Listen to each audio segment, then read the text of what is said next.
पुरी धाम की रात्रि असामान्य रूप से निस्तब्ध थी। समुद्र की लहरें भी मानो किसी गहरे रहस्य को छुपाए शांत हो गई थीं। श्री मंदिर के गर्भगृह में विराजमान थे स्वयं प्रभु श्री जगन्नाथ, अपनी करुणा से भरी विशाल नेत्रों से संपूर्ण जगत को निहारते हुए। उसी समय प्रभु के दिव्य हृदय में एक तीव्र स्पंदन हुआ। उन्होंने अनुभव किया कि उनके ही धाम में एक सूक्ष्म पीड़ा जन्म ले चुकी है। मंदिर के रसोई घर में उस दिन महाप्रसाद बनाते समय अन्न की कमी हो गई थी। सेवादार अत्यंत चिंतित थे। यदि आज महाप्रसाद कम पड़ गया तो भक्तों का हृदय कैसे तृप्त होगा। प्रभु श्री जगन्नाथ ने ये चिंता देखी, उनके अधरों पर एक रहस्यमयी मुस्कान आई। वे मन ही मन बोले, मेरे धाम में कोई भूखा रहे, ये कैसे संभव है। उसी क्षण एक अद्भुत लीला आरंभ हुई। मंदिर के भंडार गृह में रखा अन्न का पात्र, जो लगभग रिक्त हो चुका था, अचानक सुगंधित भाप छोड़ने लगा।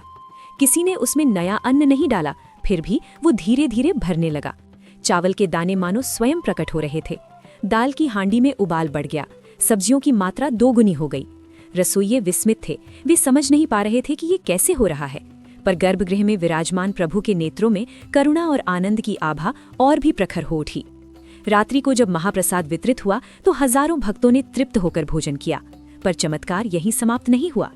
एक वृद्धा, जो वर्षों से प्रतिदिन मंदिर के बाहर बैठकर बस प्रभु के दर्शन की प्रतीक्षा करती थी, उस दिन भी खाली हाथ आई थी।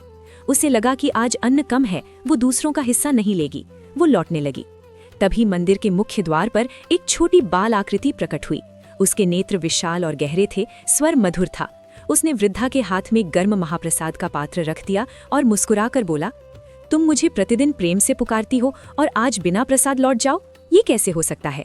वृद्धा ने कंपित स्वर में पूछा, तुम कौन हो बालक। बालक केवल मुस्कुराया। उसी क्षण दूर मंदिर की घंटियां स्वतः बज उठीं। वृद्धा की दृष्टि क्षण भर के लिए गर्भगृह की ओर गई और जब उसने पुनः सामने देखा, वो बालक अदृश्य हो चुका था। वृद्धा रो पड़ी। वो समझ चुकी थी, स्वयं प्रभु श्री जगन्नाथ उसके लिए आए थे। उस रात प्रभु के अधरों की मुस्कान और भी उज्जवल थी। उन्होंने न केवल अन्न बढ़ाया था, बल्कि विश्वास को भी असीम बना दिया था। उनका हृदय करुणा से भरा था और उन्होंने ये सिद्ध कर दिया कि वे केवल मंदिर में विराजमान नहीं, बल्कि प्रत्येक पुकार में उपस्थित हैं। सीख, जहाँ सच्चा विश्वास और प्रेम होता है, वहाँ स्वयं प्रभु श्री जगन्नाथ व्यवस्था करते हैं। वे कभी अपने भक्तों को अभाव में नहीं छोड़ते। उनका हृदय असीम करुणा का सागर है। जय जगन्नाथ।